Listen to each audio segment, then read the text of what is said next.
오늘 저는 창세기 12장 1절로 4절 말씀 가지고 너는 복이 될지라 이 같은 제목으로 말씀의 은혜를 나누기 원합니다. 제목을 한번 크게 따라 주시기 바랍니다. 너는 복이 될지라, 너는 복이 될지라.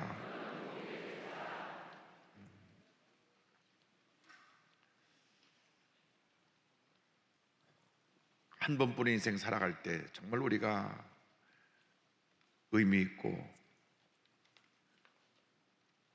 보람 있고 행복한 삶을 살아가야 할 것입니다. 어떻게 우리가 행복한 삶을 살아갈 수가 있습니까? 그 비결은 예수 잘 믿는 데 있습니다. 예수 믿고 하나님 자녀가 되어서 주님 뜻대로 살아가면 그것이 복된 인생으로 그 삶이 변화되는 것입니다. 하나님을 모르고 사는 사람은 참으로 불행한 사람들입니다. 어디서 와서 무엇 때문에 살며 어디로 가는지 모르고 절망 가운데 방황하며 살다가 그 인생을 마치기 때문에 그 인생은 불행이요 절망 그 자체입니다. 하나님이 없다 보니까 세상에서 만족을 얻으려고 알코올 중독에 빠져보기도 하고 요즘 막 독보처럼 퍼지는 마약 중독, 도박 중독 이런 데 빠지게 돼서 인생을 망치는 많은 사람들이 있습니다. 하나님이 없기 때문에 그런 것들에 빠지는 것입니다. 하나님이 계셔야 인생의 목적을 알고 하나님이 기뻐하시는 올바른 삶을 살게 되는 것입니다. 믿음의 조상으로 불리는 아브라함이 우상숭배로 뒤덮인 갈대우르에 살 때는 그 삶이 절망 자체였습니다. 그런데 하나님의 음성을 듣고 그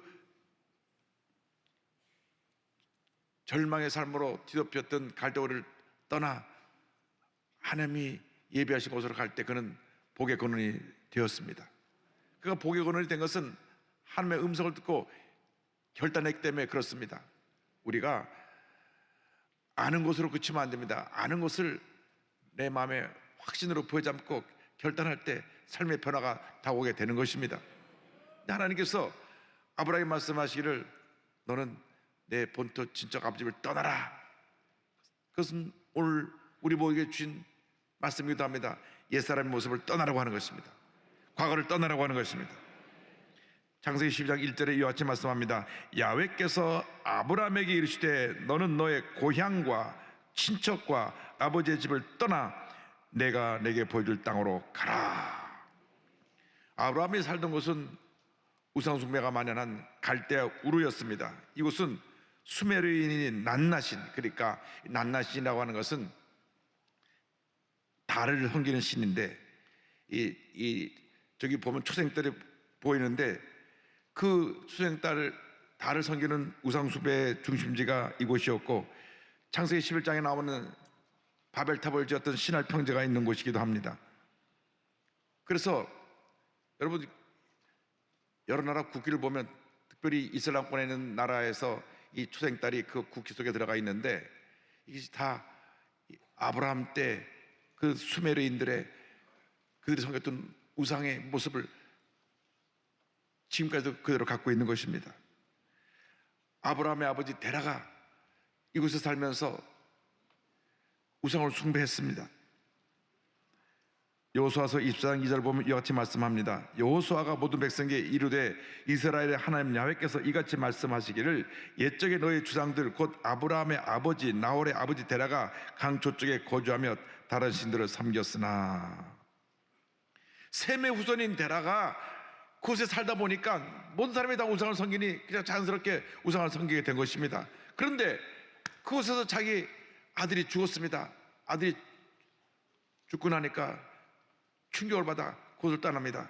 창세기 11장 27절 28절을 설명합니다. 데라의 족보는 이러하니라. 데라는 아브라함과 나홀과 하란을 낳고 하란은 롯을 낳았으며 하란은 그의 아버지 데라보다 먼저 고향 갈대아인의 우르에서 죽었더라. 여기 아들 3명의 이름이 나오는데 막내 아들이 하란인데 하란이 거기서 죽었습니다.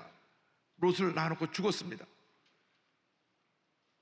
그래서 아버지가 그곳을 떠났습니다.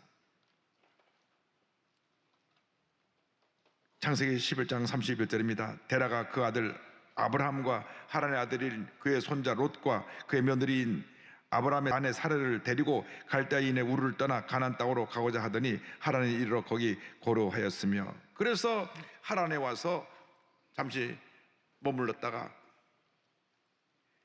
아브라함이 하나님의 음성을 듣고 다시 그곳을 떠나 가나안 땅으로 갑니다.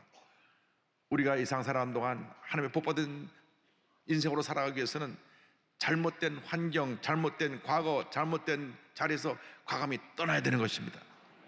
옛 모습으로 떠날 때 하나님의 복이 임하게 되는 것입니다. 무엇이 우리를 붙잡고 있습니까? 우리가 섬기고 있는 우상이 무엇입니까? 많은 사람들이 물질의 우상을 섬깁니다. 돈보다 더 좋은 것이 없다. 그래서 뭐니 해도 머니가 최고다. 그래서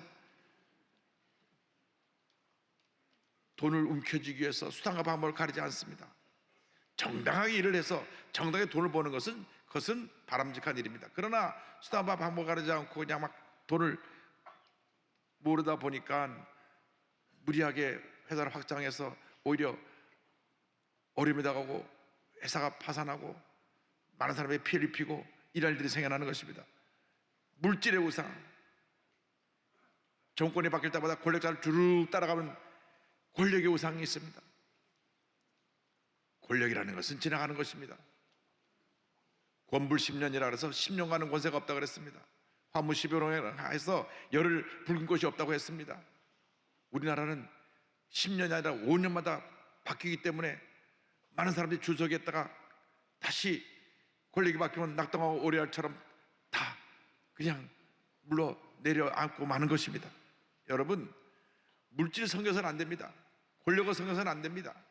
세상의 우상들을 섬겨서는 안 됩니다. 세상 쾌락의 우상을 따라갔다가 패가 망신하는 사람들이 많이 있습니다. 무엇보다 가장 위험한 우상이 나라고 하는 우상입니다. 모든 기준이 자기 자신입니다. 그래서 자기가 기쁘면은 행복한 것이고 자기가 불쾌하면 불행한 것입니다.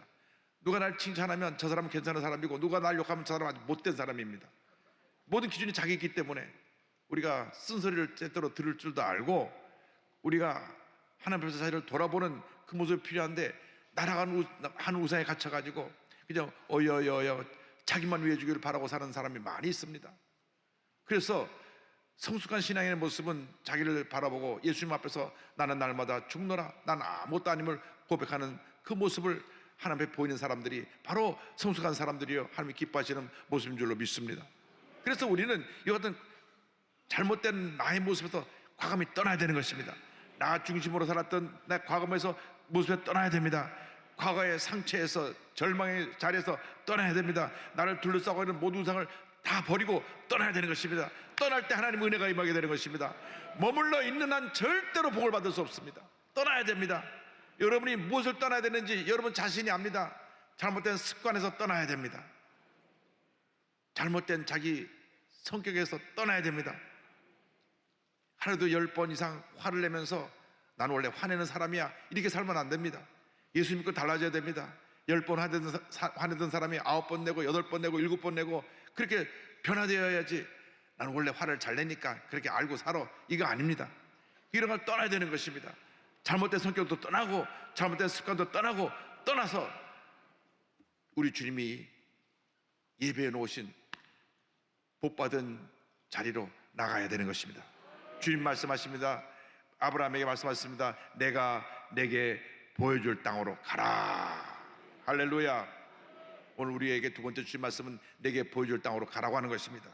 창세기 12장 1절을 말씀합니다. 야훼께서 아브라함에게 이르시되 너는 너의 고향과 친척과 아버지의 집을 떠나 내가 내게 보여줄 땅으로 가라. 그런데 히브리서 11장 8절을 보면 어디를 갈 바를 알지 못하고 떠나라 했을 때 무조건 떠났다고 성경은 기록하고 있습니다. 믿음으로 아브라함은 부르심을 받았을 때 순종하여 장래의 유업으로 받을 땅으로 나아갈새 갈 바를 알지 못하고 나아갔으며, 주님이 가라 하시니까 떠난 것입니다. 지금 우리는 어디로 가고 있습니까?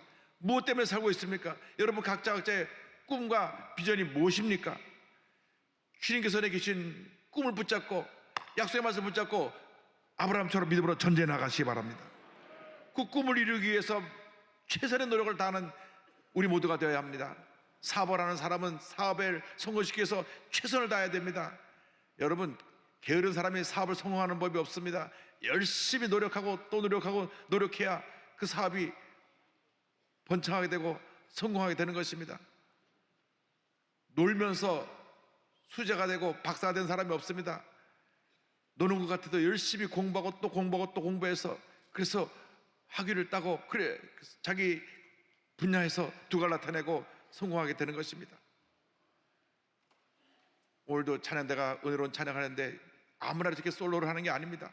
갈고 닦고 가지고 누가 아랫집에서 그만 좀 조용히 좀 하라고 돼지 먹다는 소리 그만 내라고 그래도 열심히 소리 질러 가지고 이렇게 유학 갔다 와서 유명한 솔리스트가 되는 겁니다. 그러니까 아무나 되는 게 아니에요. 노력을 해야 됩니다. 노력하고 또 노력하는 자에게 하나님의 은혜를 임하는 것입니다. 그런데 그냥 노력해서 되는 것이 아니라 꿈을 꿔야 됩니다. 걸어가는 환상을 가져야 됩니다. 꿈과 환상을 갖고 나갈 때 하나님의 은혜가 임하게 되는 것입니다. 내가 앞으로 하나님 앞에서 위대한 사람으로 쓰임받겠다 하는 꿈을 갖고 나갈 때 하나님께서 그 인생을 하나님의 축복 가운데로 인도해 주시는 것입니다. 성령 임할 때 우리에게 꿈이 임합니다. 사도행전 2장 17절입니다. 요엘서를 인용해서 말씀합니다. 하나님이 말씀하시기를 말세에 내가 내 영을 모든 육체에 부어주리니 너희 자녀들은 예언할 것이요 너희 젊은이들은 환상을 보고 너희 늙은이들은 꿈을 꾸리라. 주님 안에서 거룩한 꿈을 꾸시기 바랍니다. 꿈을 이루기 위해서 최대의 노력을 다하는 여러분 모두가 되길 바랍니다. 있는 자리에서 최선을 다해야 되는 것입니다. 있는 자리에서 최선을 다할 때 하나님께서 그걸 높여주시는 것입니다.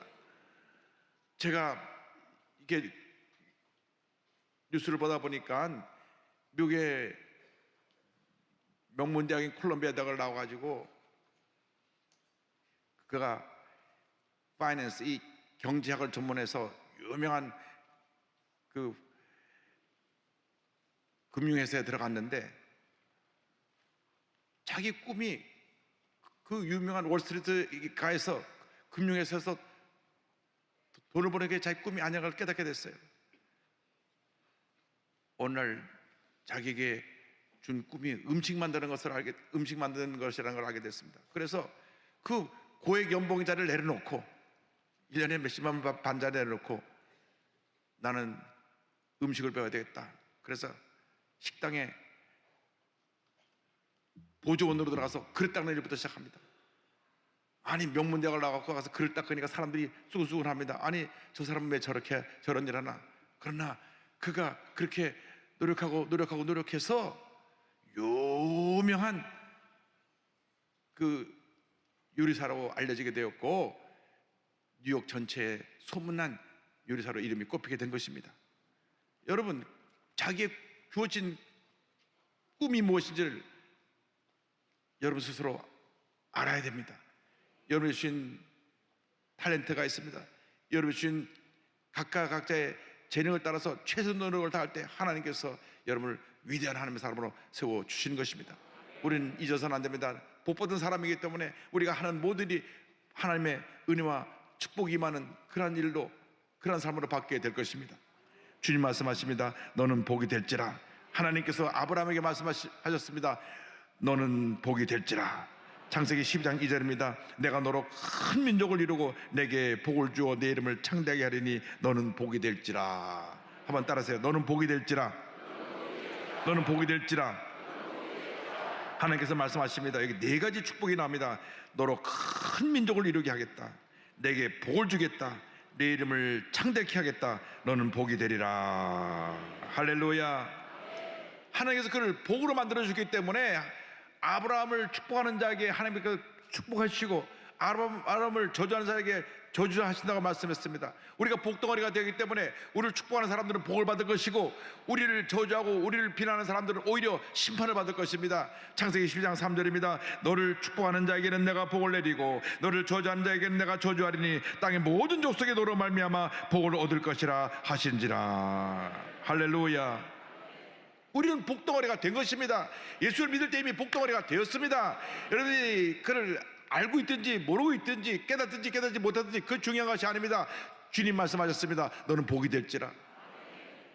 예수 믿을 때 아브라함의 복이 우리에게 임했습니다. 갈라디아서 3장 14절입니다. 이는 그리스도 예수 안에서 아브라함의 복이 이방인에게 미치게 하고 또 우리를 알고 믿음으로 말미암아 성령의 약속을 받게 하려 함이라. 예수를 믿는 그 순간 아브라함의 복이 임한 것입니다. 복덩어리가 된 것입니다. 많은 사람들이 우리를 통하여 복을 받게 될 것입니다. 믿지 않는 집안에 예수 믿는 내가 들어가면 그 집안에 다 복을 받게 되는 것입니다. 믿지 않는 회사에 내가 들어가서 예수를 잘 믿는 내가 열심히 일을 하면 그 회사가 복을 받게 되는 것입니다. 믿지 않는 학생이, 믿지 않는 사람들이 많은 그 학교에 들어가서 열심히 복음을 전하고 주의 뜻을 나타낼 때 그 학교가 복을 받게 되는 것입니다. 그렇습니다. 우리를 통하여 많은 사람들이 복을 받게 되는 것입니다. 더 이상 죄의 노예가 돼서 저주받은 인생을 살지 말고 복받은 인생을 살아가길 바랍니다. 약속의 말씀 붙잡고 걸어가고 꿈꾸면서 믿음으로 전진 또 전진 또 전진 나가시기 바랍니다. 하나님 믿음의 사람과 함께 하십니다. 꿈꾸는 사람과 함께 하십니다. 말씀의 사람과 함께 하십니다. 성의 사람과 함께 하십니다. 하나님이 함께 하셔서 그를 통하여 위대한 역사를 이루고 계신 것입니다. 그 인생에 아무리 망가졌고 실패자의 모습으로 있었다고 할지라도 주님 안에서 약속의 말씀을 듣고 일어나면 그 실패자의 인생이 위대한 승리자 인생으로, 성공자 인생으로 변화되는 역사가 나타나게 되는 것입니다. 며칠 전에 제가 기독교 TV에서 이지선 교수님의 간증을 듣고 굉장히 감동을 받아서 제가 교보문고에서 책을 샀습니다. 내가 이 책을 읽으면서 그냥 하루 만에 다 읽어버렸는데요. 22년 전 23살 대학교 4학년 때 오빠와 같이 이제 늦게 집으로 돌아가고 있었는데 차가 작은 차였습니다. 그런데 술이 많지 않은 운전사가 와서 차를 들여받아서 2000년 7월 30일 7중 충돌 사고가 났고 차가 다 불에 타고 온몸이 수동으로 돼서 그걸 꺼냈을 때 전신 55%의 3도의 중화상을 입었습니다. 3도의 중화상이라는 것은 이 피부 안에 진피층까지 손상되어서 시간이 흘러도 피부가 회복되지 아니하고 피부 이식 수술을 해야 되는 그런 사고입니다. 그래서 다른 데 살을 떼어다가 갖다 붙여야 되는데 중환자실에서 깨어나서 화상 입은 자신의 모습을 보니까 여기가 끝이다. 이제 딱 끝났으면 좋겠다. 원망 섞인 불평을 하나님께 했습니다. 하나님 나 어떻게 하실 거예요? 하나님 나 어떻게 하실 거예요? 나조차도 나를 사랑할 수 없는데 자기 모습을 보니까 얼마나 흉측한지 이런 모습을 하나님이 왜 허락하셨는지 하나님께 물었습니다.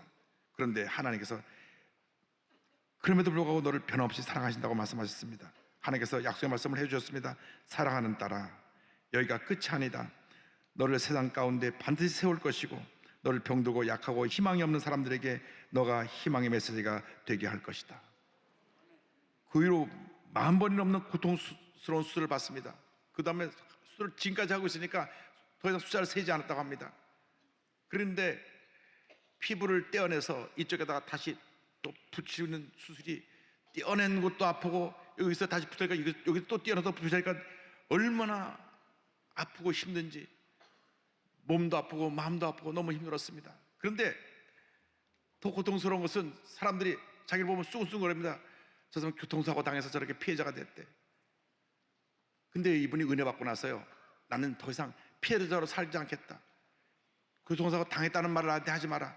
그 말을 듣는 순간 다시 과거로 싹 돌아가갖고 그때 악몽이 떠온다랍니다. 그 충돌사고로 온몸이 불탔을 때 모습으로 자꾸 그것이 기억나니까 자꾸 과거로 자기를 돌이키니까 나는 이제 피해자가 아니라 나는 주님 안에서 제2의 인생을 살고 있다. 그래서 이화대학교 유아교육과를 과정을 마치고 유학을 떠나서 11년 반 만에 보스턴 대학에서 재활상담학, 콜롬비아 대에서 사회복지학, UCLA에서 사회복지학 박사학위를 받고 그리고 한동대학교 교수님으로 갔습니다. 할렐루야. 근데 이분 그 사고 나기 전에 한번 사진 한번 띄워줘 보세요. 사진은 굉장히 젊고 발랄하고 이쁜 저 모습인데 저 모습은 흔적도 없이 다 사라지고 지금 이렇게 완전히 다른 모습으로 변화됐습니다. 근데 간증을 하면서 눈물이 글썽이면서 이제 간증을 마무리할 때쯤 그 아나운서가 묻습니다. 만약 과거 전으로 돌아갈 수 있다면 어떻겠습니까? 어떻게 생각하십니까? 라고 하는 질문합니다. 만약 내가 그 사고 나기 이전의 모습으로 돌아갈 수 있다면, 사실 돌아갈 수 없죠. 그 질문 자체가 너무 아픈 질문인 것 같아요. 과거로 돌아갈 수 있다면 어떻게 했으면 좋겠습니까? 그런데 이렇게 답변을 합니다. 사고 이전에는 고통도 없었고 보기에도 예뻐 보여 그때가 훨씬 행복했을 것이라고 생각이 들지만, 정작 삶을 살아보니, 그 다음 중요합니다, 행복의 종류도 많아지고 크기도 커졌어요. 하나님께서 새롭게 해주신 것들, 남겨진 것들에 대한 감사하는 삶을 살게 되었습니다. 훨씬 더 많은 행복을 누리며 살고 있는데, 이것을 몰랐던 사고 전으로 다시는 돌아가고 싶지 않습니다. 할렐루야. 그는 제2의 인생을 살고 있습니다. 많은 사람들이 꿈과 희망을 전해주고 있습니다. 이 책에서 이와 같이 말씀을 전합니다. 인생의 초점을 아픔이 아닌 회복과 성장에 두기를 바랍니다. 지금까지 견디고 버텨온 자신을 자랑스러워하고 스스로를 격려하며 꽤 괜찮은 해피엔딩을 기대하며 살아가기를 바랍니다. 그래서 언젠가 그래 살아남길 잘했어 라고 말하는 날이 오기를 마음을 다해 응원합니다. 할렐루야. 아직도 과거의 상처에 절망에 갇혀있는 분이십니까? 다시 일어나셔서 믿음으로 전쟁에 나가시 바랍니다. 꽤 괜찮은 인생을 살아가게 되기를 바랍니다. 그래 살아남길 잘했어 그렇게 결단할 수 있는 그러한 은혜가 있기를 바랍니다. 중환자실에서 40일 동안 누워 있었는데 하루 면회 시간은 20분이었다고 합니다. 의식이 돌아왔을 때 제일 먼저 떠올랐던 찬상이 우리 하영조 목사님 동생 하스테반 선교사가 지은 하나님께로 더 가까이라고 하는 찬상입니다. 여기 보면 하나님께로 더 가까이 갑니다, 고통 가운데 계신 주님이라는 표현이 있습니다. 이 말씀은 주님이 우리의 고통을 알고 계시고 지금도 우리의 고통과 함께 하시며 우리를 위로하고 계신다는 말씀입니다. 이 찬송을 부르며 새 힘을 얻고 지금 이렇게 일어나서 대학교 교수로서 많은 사람들에게 꿈과 희망을 전하고 있습니다. 여러분, 인생이 값진 것입니다. 귀한 것입니다. 복된 인생으로, 값진 인생으로, 의미 있는 인생으로 살아가는 여러분 모두가 되기를 주님의 이름으로 축원합니다. 여러분, 더 이상 과거에 머물러 있지 말고 내가 내게 보여줄 땅으로 가라, 너는 복이 될지라 약속의 이 말씀 붙잡고 믿음으로 전해 나간 여러분 되시기를 주님의 이름으로 축원합니다. 축원합니다. 축원합니다.